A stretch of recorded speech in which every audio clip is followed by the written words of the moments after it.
नमस्कार। आपका अखबार के इस अंक में आपका स्वागत है। मैं हूं प्रदीप सिंह।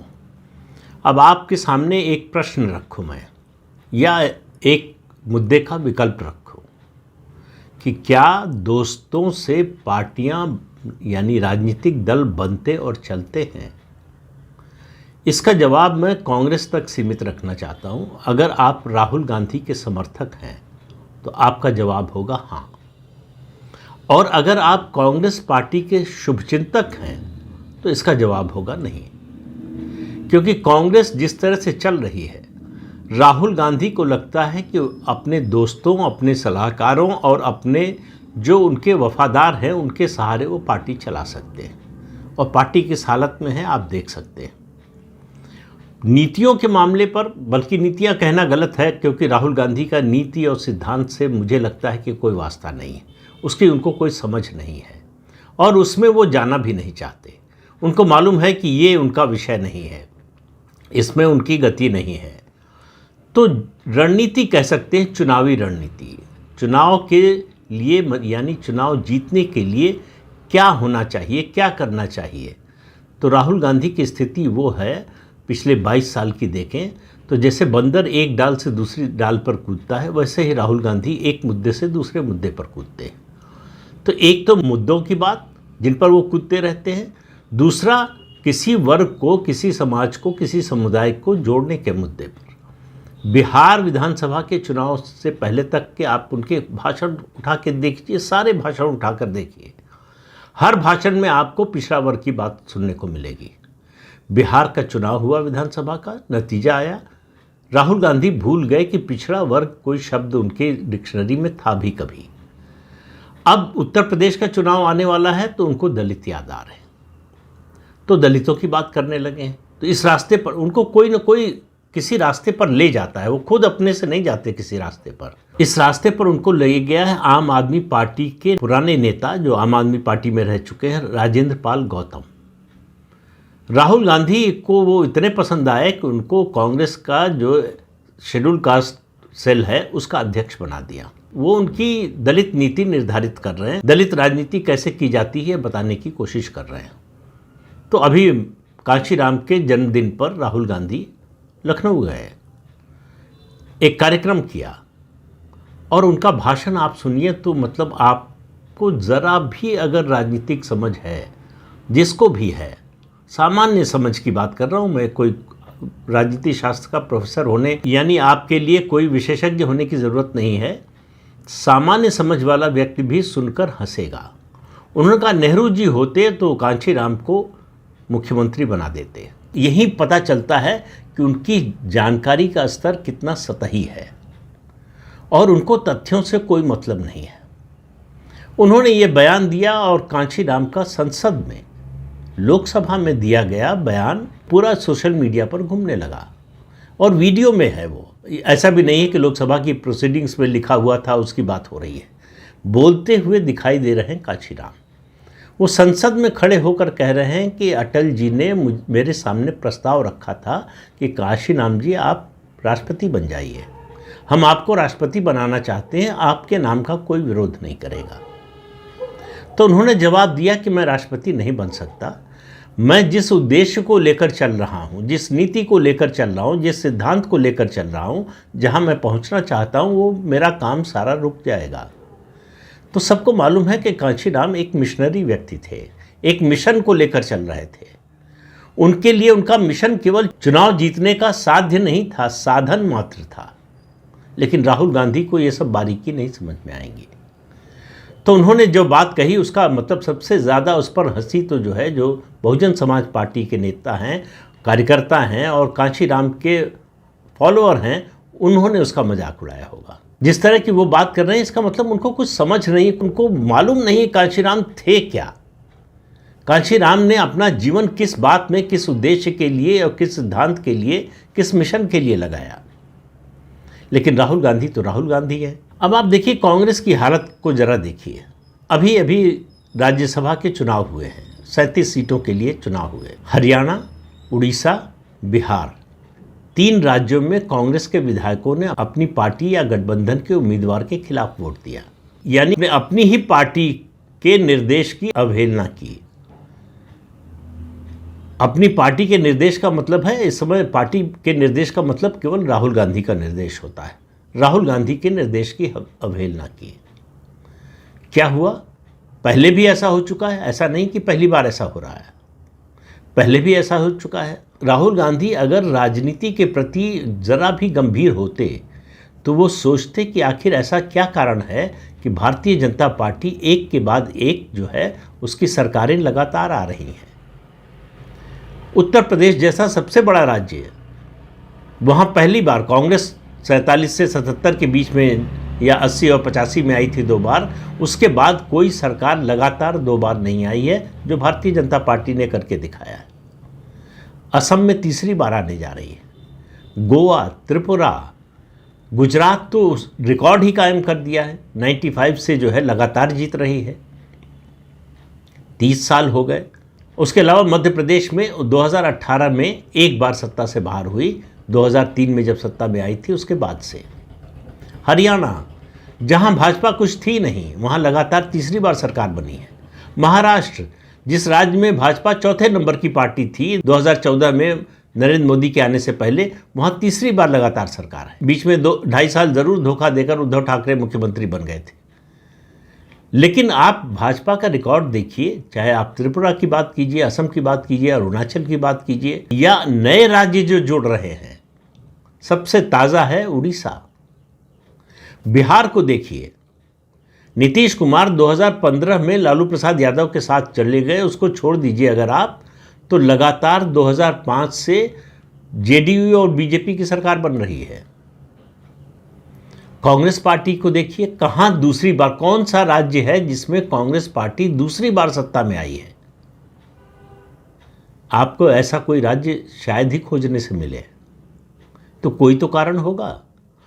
क्यों एंटी इनकम्बेंसी कांग्रेस के लिए ही होती है और प्रो इनकम्बेंसी भाजपा के लिए ही होती है? हालांकि ये काम प्रो इनकम्बेंसी का ममता बनर्जी ने भी करके दिखाया, पिनराई विजयन ने भी करके दिखाया, 2 बार लगातार केरल में आए। लेकिन कांग्रेस ने किस राज्य में ये काम करके दिखाया? असम में चुनाव हो रहे हैं। अब आप देखिए, मैं जो दोस्तों के सहारे पार्टी बनाने और चलाने की बात कर रहा था, उसका सबसे बड़ा और सबसे ताज़ा उदाहरण इस समय असम है। असम कांग्रेस के लिए सबसे महत्वपूर्ण राज्य था। जो 5 विधानसभाओं के चुनाव हो रहे हैं, उनमें से 2 विधानसभाओं के चुनाव असम और केरल कांग्रेस के लिए एक तरह से डू और डाई वाली स्थिति है। असम में भाजपा लगातार 2 बार से सत्ता में है और तीसरी बार आने जा रही, ये मानकर चलिए आप, इसमें कोई शंका की गुंजाइश नहीं है। लेकिन कांग्रेस के लिए गुंजाइश हो सकती थी। असम ऐसा राज्य है, इन 5 जगहों पर जहां चुनाव हो रहा है, एकमात्र राज्य है असम जहां कांग्रेस की सीधी लड़ाई है बीजेपी से। और वहां कौन है? स्क्रीनिंग कमेटी की चेयरमैन है प्रियंका वाड्रा गांधी, राहुल गांधी की बहन। वहां प्रदेश अध्यक्ष कौन है? गौरव गोगोई, राहुल गांधी के परम मित्र। वहां जनरल सेक्रेटरी इंचार्ज कौन है? भंवर जितेंद्र सिंह, राहुल गांधी के विश्वस्त और मित्र। वहां कमेटी का सदस्य कौन है? इमरान मसूद, वही इमरान मसूद जो मोदी के लिए बोल चुके हैं बोटी बोटी कर देंगे।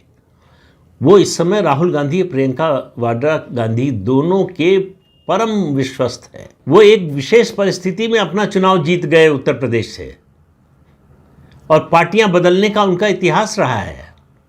वो राहुल गांधी के सबसे विश्वस्त हो गए हैं। असम के भूगोल के बारे में भी उनको जानकारी नहीं होगी, इतिहास की बात छोड़ दीजिए। वो प्रमुख भूमिका में हैं वहाँ पर। इसके अलावा 2 और लोग हैं जो प्रभारी, या आप कह सकें कि ऑब्जर्वर के तौर पर जो भी पद देना चाहें। कर्नाटक के उप मुख्यमंत्री डीके शिव कुमार और छत्तीसगढ़ के पूर्व मुख्यमंत्री भूपेश बघेल। अब मैंने जितने नाम लिए हैं, कि इनमें से किसी एक के बारे में आप बताइए जिससे असम का कांग्रेस का कार्यकर्ता मिल सकता हो, जिससे असम में कांग्रेस के किसी कार्यकर्ता की पहुंच हो।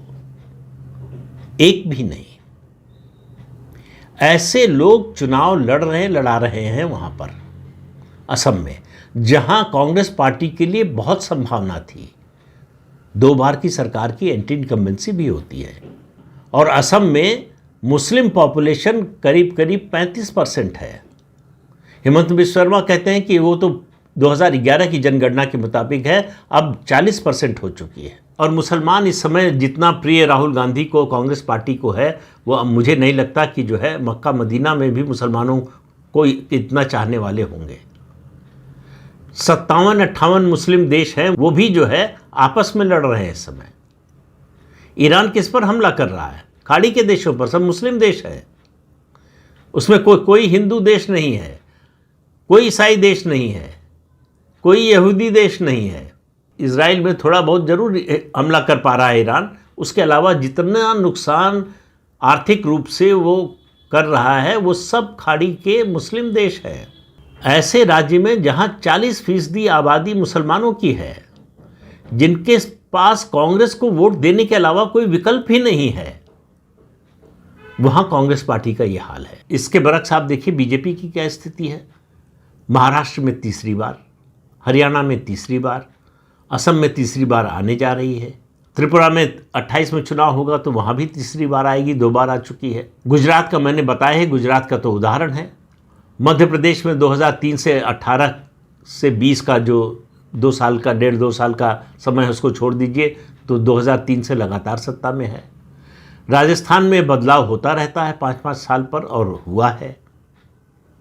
छत्तीसगढ़ में जिस तरह से कांग्रेस पार्टी को हराया है, 2003 से 2018 तक बीजेपी लगातार वहाँ 15 साल सत्ता में रही, अब फिर 2023 में वापस आ गई है, बहुत बड़ी जीत हासिल करके आई है। अरुणाचल, मणिपुर, उत्तराखंड लगातार जीत रही है बीजेपी। और सबसे नया राज्य जुड़ा है उड़ीसा। तो आप देखिए बीजेपी कांग्रेस को तो हरा ही रही है। क्षेत्रीय दलों जिनके बारे में कहा जाता था कि बीजेपी इनसे हार जाती है, उनको भी हरा रही है। इस समय जहां जहां विधानसभा चुनाव हो रहे हैं, एक राज्य है सिर्फ जहां कांग्रेस की सीधी भाजपा से लड़ाई नहीं है, केरल। केरल में 2 बार की एंटी इनकम्बेंसी है पिनराई विजयन के खिलाफ। वहां भी हर 5 साल पर सरकार बदलती थी। पिछली बार इस ट्रेंड को बदल दिया पिनराई विजयन ने, सीपीएम ने। तो इस विपक्ष की दृष्टि से देखिए तो सबसे अच्छा मौका है कांग्रेस पार्टी के लिए। लेकिन वहां भी कांग्रेस पार्टी के अंदर इतने झगड़े हैं कि अगर कांग्रेस पार्टी केरल का चुनाव जीत जाए तो उसे चमत्कार मानिएगा। और जीतेगी तो कांग्रेस के कारण नहीं जीतेगी, कांग्रेस के बावजूद जीतेगी, अगर जीतेगी तो, जिस पर बहुत बड़ा प्रश्न चिन्ह है। ज़्यादा संभावना जैसे जैसे चुनाव नज़दीक आ रहा है, तारीखें मतदान की नज़दीक आ रही हैं, लग रहा है कि पिनराई विजयन तीसरी बार भी सत्ता में आ सकते हैं। और केरल की हार, मेरा मानना है कि कांग्रेस पार्टी के लिए राहुल गांधी जब से राजनीति में आए हैं 2004 से, तब से अब तक का सबसे बड़ा राजनीतिक झटका होगा अगर केरल कांग्रेस पार्टी हार जाती है। असम तो हारना तय है, पश्चिम बंगाल में उसका कुछ है नहीं, तमिलनाडु में 28 सीटें दे दी है डीएमके ने, उस पर निर्भर है। डीएमके अच्छा करेगी तो कांग्रेस की भी सीटें आ जाएंगी कुछ। डीएमके अगर सत्ता से बाहर हुई, जिसकी संभावना से अभी इनकार नहीं कर सकते, तो आप समझिए कांग्रेस की भी हालत खराब हो जाएगी। ये जो दोस्तों के सहारे पार्टी चलाने की कोशिश हो रही है, दुनिया में इसका कोई और उदाहरण है नहीं। राहुल गांधी एक नया प्रयोग कर रहे हैं, और जो प्रयोग बार बार लगातार फेल हो रहा है, लेकिन उस प्रयोग में परिवर्तन करने के लिए तैयार नहीं। उसमें परिवर्तन न करें, कम से कम ये तो तय कर लें कि उनकी चुनावी रणनीति क्या होगी। कभी हिंदू बन जाते हैं, जनेऊधारी ब्राह्मण बन जाते हैं, मंदिर मंदिर घूमने लगते हैं, फिर अयोध्या में राम मंदिर जाना उनके लिए ऐसा लगता है कि सबसे बड़ा उनसे अपराध हो जाएगा अगर वो अयोध्या में राम मंदिर में का दर्शन करने गए। तो ये राहुल गांधी की ये नीति है। उनके एक मुख्यमंत्री कह रहे हैं कि कांग्रेस का मतलब मुसलमान, मुसलमान का मतलब कांग्रेस। तो राहुल गांधी किससे सहमत हैं, किस रास्ते पर जाना चाहते हैं? पिछड़ा वर्ग कभी कांग्रेस के साथ नहीं रहा, आज तक का 80 साल का इतिहास है आजादी के बाद का। राहुल गांधी को लगा कि वो ऐसा चमत्कार कर सकते हैं। बिहार चुनाव का नतीजा आया, वो सब सारा गुब्बारा जो है फूट गया। अब उनको अचानक दलित याद आ गया है। भाई दलित के लिए आपने किया क्या है? जो तुलना होती है, जिस कसौटी पर कसा जाता है किसी भी दल को, कि जब वो सत्ता में रहा तब उस वर्ग के लिए जिसकी बात कर रहा है उसके लिए क्या किया। पहले भी कहा था, फिर कह रहा हूं, बाबू जगजीवन राम को प्रधानमंत्री नहीं बनने दिया किसी एक पार्टी ने, तो वो कांग्रेस पार्टी थी। चरण सिंह की सरकार गिरने के बाद जनता पार्टी उनको प्रधानमंत्री बनाना चाहती थी। समर्थक सांसदों की सूची तैयार हो गई थी, टाइप हो रही थी राष्ट्रपति भवन भेजने के लिए। उससे पहले इंदिरा गांधी के कहने पर नीलम संजीव रेड्डी, जो उस समय राष्ट्रपति थे, उन्होंने लोकसभा भंग कर दी। बाबू जगजीवन राम को कभी डिप्टी प्राइम मिनिस्टर भी नहीं बनाया कांग्रेस पार्टी ने। कांग्रेस पार्टी 1947 से 1977 तक और फिर 1980 से 1989 तक लगातार सत्ता में रही उत्तर प्रदेश में। मध्य प्रदेश में किसी एक भी दलित को मुख्यमंत्री बनाया क्या? आप राज्य दर राज्य जो है गिनती करते जाइए। 3 बार मौका आया था कर्नाटक में मल्लिकार्जुन खड़गे के मुख्यमंत्री बनने का, दलित समाज से आते हैं। कांग्रेस पार्टी के हाईकमान ने नहीं बनने दिया। तो ये केवल दोस्तों की सलाह पर जिस तरह से वो चल रहे हैं, उनके दोस्तों ने उनको बता दिया है कि सीधे मोदी पर हमला करो, तब प्रधानमंत्री बन पाओगे। और उनकी पार्टी के अंदर के लोग जो सीनियर लीडर्स हैं, उनका कहना है कि इससे बड़ी बेवकूफ़ी की रणनीति हो ही नहीं सकती। अगर आप राज्य दर राज्य हारते जाएंगे तो केंद्र में कैसे सत्ता में आ जाएंगे? तो इसलिए राज्यों में कांग्रेस की हार से राहुल गांधी ज़रा भी विचलित नहीं होते। वैसे तो वो किसी भी हार से विचलित नहीं होते। अगर विचलित होते तो 2014 में जो हाल हुआ था, 2019 में जो हाल हुआ था, उसके बाद वो सोचते कि पार्टी के लिए क्या करना चाहिए, कैसे बदलाव लाना चाहिए। कुछ नहीं किया, कुछ नहीं किया। 99 सीटें मिल गई 2024 में। उनको लगता है कि कुछ नहीं करेंगे, 2029 में हो सकता है सत्ता में आ जाए। तो अब इस खामख्याली में जीने वाले के लिए तो आप कुछ बता नहीं सकते, कह नहीं सकते। तो कुल मिलाकर स्थिति ये है कि राहुल गांधी को न तो रास्ता मालूम है, न उनके साथ जो लोग हैं उनमें रास्ता बताने की क्षमता है। इसलिए कांग्रेस राजनीति के बियाबान में ऐसे ही भटकती रहेगी। तो इस अंक में इतना ही। अगले अंक में फिर मिलेंगे किसी नए मुद्दे के साथ। तब तक के लिए अनुमति दीजिए। आपसे अनुरोध है कि ये चैनल देखिए, शेयर कीजिए, लाइक कीजिए और सब्सक्राइब जरूर कीजिए। नमस्कार।